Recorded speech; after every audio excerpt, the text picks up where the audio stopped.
और Pakistan cricket team T20 world cup final के लिए सिडनी से मेलबर्न पहुंच गई है। इतवार को इंग्लैंड के खिलाफ फाइनल खेला जाएगा। मेगा इवेंट का सुपर फाइनल बारिश से मुतासिर होने का इम्कान है।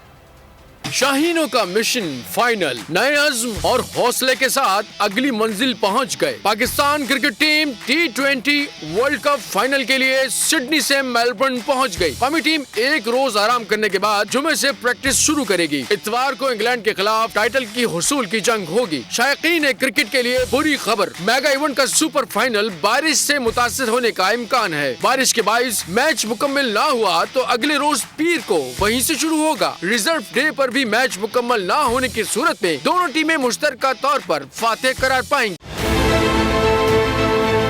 बहुत अच्छी कवरेज की है। ये मार्च की तो जबरदस्त कवरेज थी, बॉल की प्रॉब्लम सबसे बेस्ट थी। सबसे ज्यादा रील्स और सबसे ज्यादा रेटिंग के साथ बोल रहा नंबर 1। सब्सक्राइब करें और बेल दबाएं ताकि कोई खबर रह न जाए।